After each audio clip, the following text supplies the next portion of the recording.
My name is Victoria Winters. The death of a friend of the Collins family has been written off as accidental. But in this great and gloomy house, there is still one man searching for something. Something he fears might connect him with a death that is thought to have been accidental.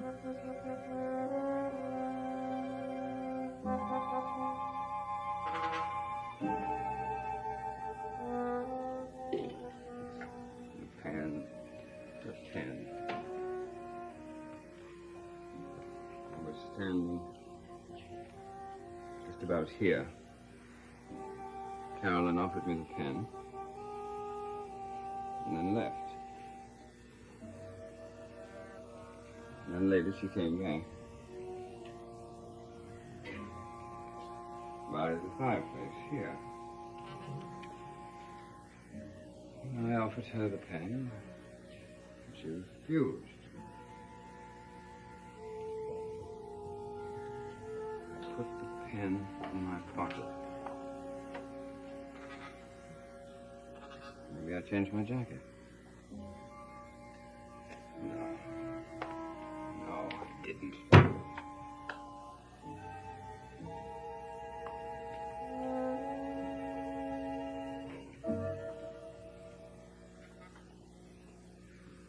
Well, you do move about silently, don't you? Perhaps I should wear wooden shoes. I suppose you wonder what I was doing. Not at all. I know what you were doing.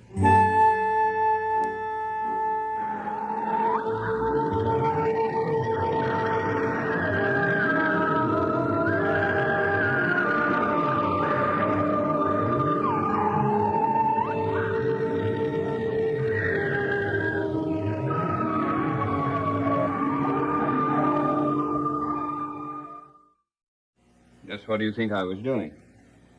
You were practicing a new dance step. Oh. Well, unfortunately not. I was trying to remember something, but it wasn't very important. Are you looking for something? Not something, someone. I can't find David anywhere. He seems to have vanished into thin air. Well, not exactly. You know where he is? But I received a call that he was at the Collinsport Inn with Burke Devlin. Well, perhaps I should go and get him. No, don't bother. By the time I got there, he had already left alone, and I didn't see him on the road as I drove home. He's probably gone to his favorite haunt, the old house. Just the sort of hideout that my son would choose. He'll probably come home when he gets hungry. Oh, Vicky, have you heard any more about my sister hiring Mrs. Johnson to work here? As far as I know, no more's been done about it. No, I hope so. I hope that you can dissuade her from bringing her on here, because I dislike having strangers around the house. Well, not so very long ago, I was a stranger myself. Well, but you see, that's quite different. You have come from out of town without any local connections. If we bring Mrs. Johnson here, I'm sure she will want to have all of her friends coming here, and I think the place will be flooded with local curiosity seekers. I'm not too keen on the idea of having Mrs. Johnson hovering about. Roger, will you stop interfering with the running of my house? The responsibility is mine. But really, Liz. Will you excuse me? I have something to do. Of course.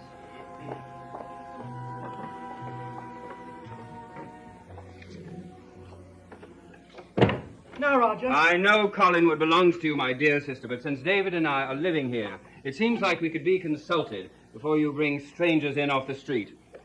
Mrs. Johnson can hardly be considered a stranger. She was Bill Malloy's housekeeper. She will be a constant reminder of Bill Malloy's death. Roger, you're being ridiculous. I don't want to think of the way he died. He was practically brought in on our very doorstep. Roger, I want to spend less time on the house and more with other things. For instance, David, since you never have any time to devote to your own son. What's Vicky for? That's her job. She's his tutor, not a constant companion. I wanted to spend more time with Carolyn. I see. All right, then. If you are satisfied, and if Carolyn's satisfied, and David is satisfied, and Vicky is satisfied, then I suppose I have nothing to complain about. No, you haven't. Well, since you're so concerned about my son's choice of companions, how is it that he's gotten so chummy with Burke Devlin?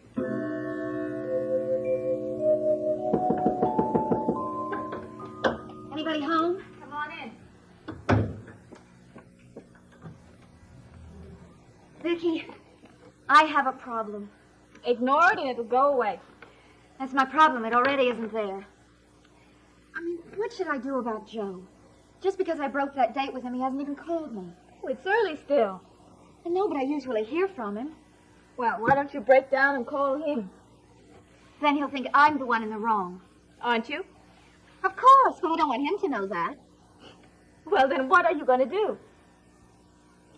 I guess I'll call him. I can always say it was your idea.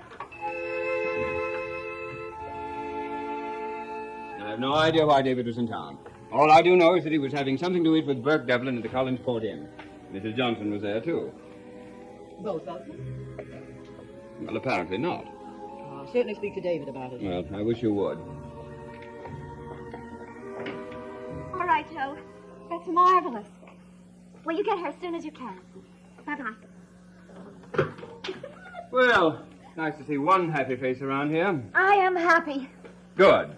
Kitten, are you positive that you gave Burke's fountain pen back to me? Of course. Well, what makes you so positive? Because it was the night Mr. Malloy died. You don't think I'd forget a thing like that, do you?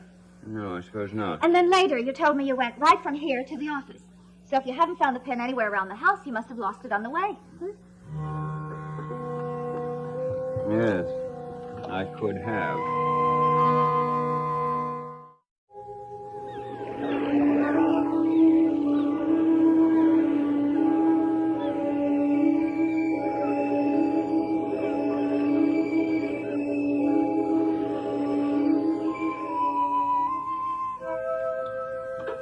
Vicky, you're marvelous.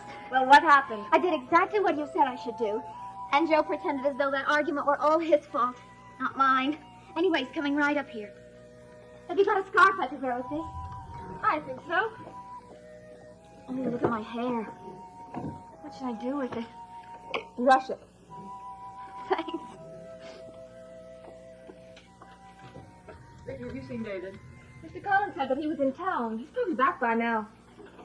Did he tell you he was with Burke Devlin? Yes, he did. Can't continue. We've got to get some help here. How about Mrs. Johnson? Oh, I don't know, Caroline. Oh, why don't you call her? It'd be such a nice thing to do for Mr. Malloy. Yes, I suppose it would. That sounds like Joe. Vicky, would you be a lamb and run downstairs and let him in? Sure. Thank you. Carolyn, you were with David the other day in Burke's hotel room. Yes? Well, what was Burke's attitude towards David? I don't know. I think he just sort of tolerates him. And what is David's attitude towards Burke? He seems to like him very much. David says he's his friend. Is my hair all right? I wish everything in this house was as all right as your hair.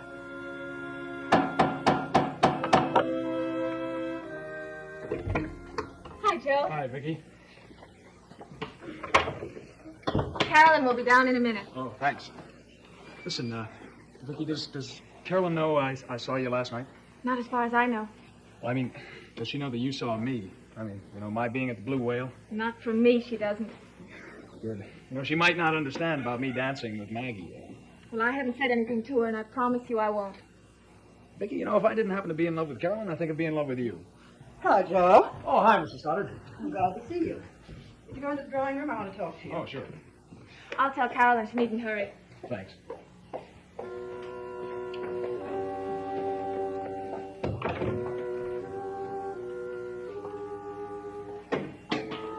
Oh, Roger, were you able to find David?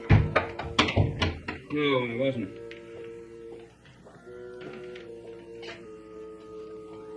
Is anyone in here?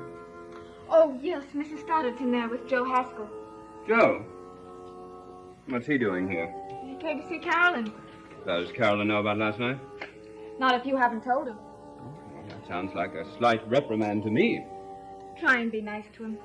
You know how much Carolyn thinks of him. Yes, I do. But I wonder if she knows what little I think of him.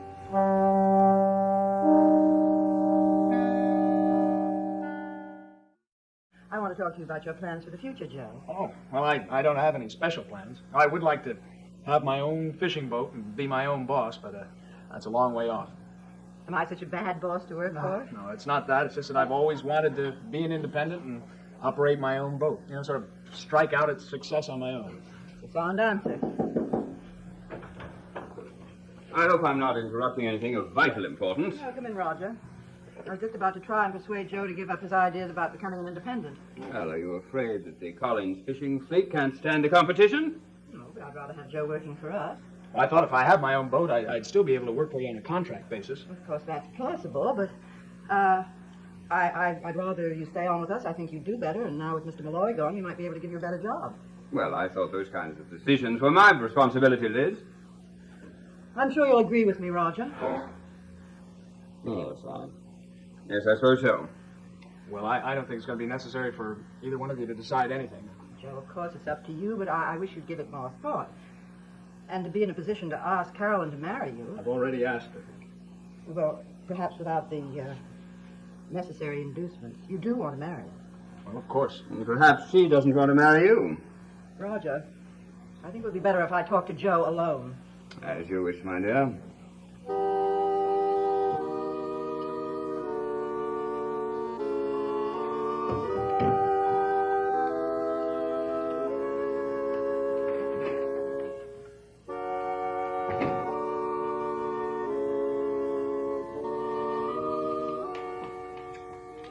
No, you don't want to go in there, kitten.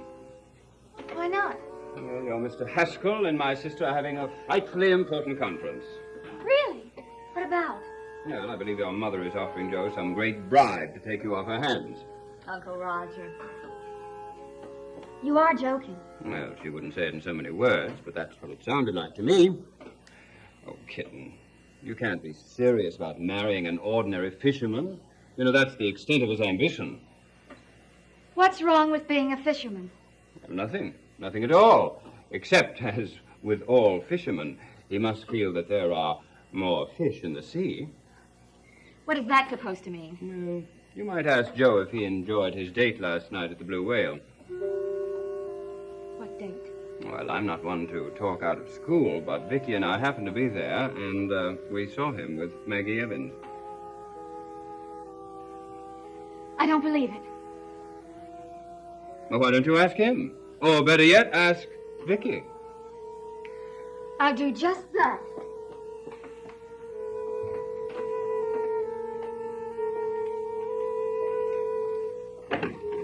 Don't be hasty, Joe. A promotion will get you what you want much sooner than if you wait to buy your own boat. Oh, I know, Mrs. Stoddard, but if Carolyn ever wants to marry me, it has to be on my own terms. Well, think it over, Joe. I don't think there's any need to. Mother, Oh, hi, Carolyn. if you think I'm something that can simply be bought and sold, you are very much mistaken. That isn't what I meant. And you with your precious independence. Well, you can be independent, but without me. Carolyn.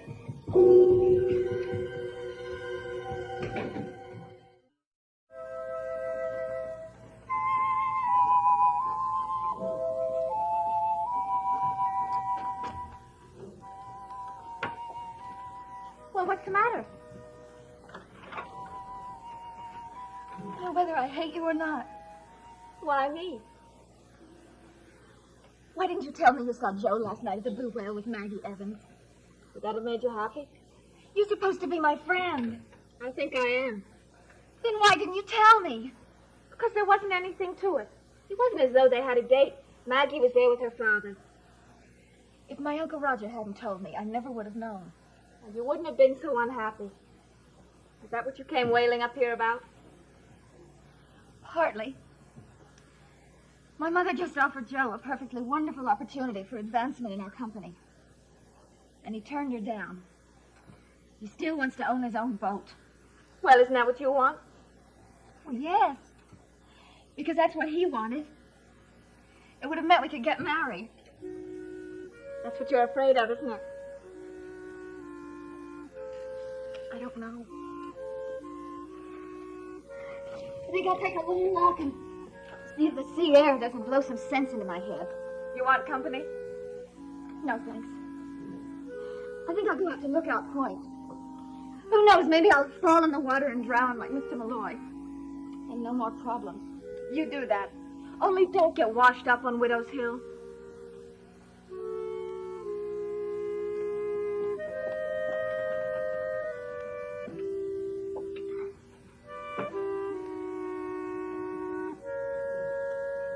Tell Carolyn I'll call her later. if she'll still talk to me. Oh, she'll get over it. Well, there always seems to be something for her to get over. I know. I want you to consider seriously what I suggested before you turn it down. Well, I'm late. I better be getting back to work. Goodbye, Mrs. Stoddard. Bye, Joe.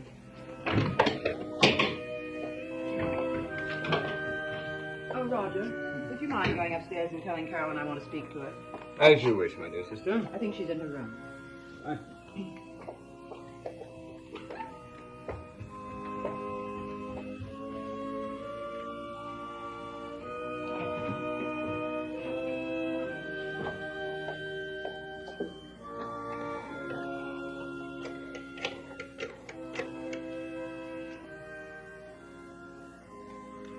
Hello, Mrs. Johnson. Elizabeth Stoddard. I wonder if you would come out to Collinwood to see me at your earliest convenience. It's about a job.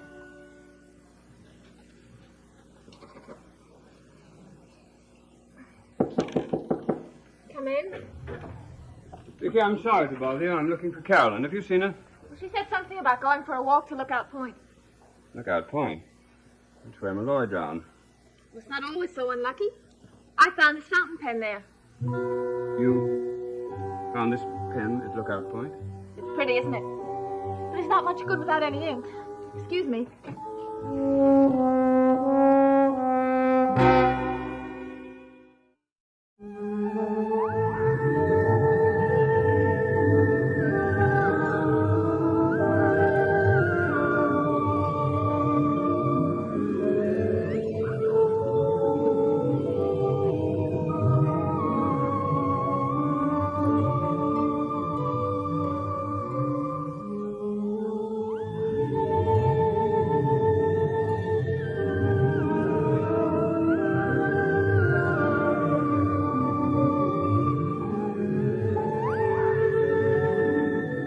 Robert Goulet, Sally Ann Howes, and Peter Falk recreate the magic of Lerner and Lowe's musical hit Brigadoon tomorrow night at 9:30, 8:30 Central Time in color on ABC.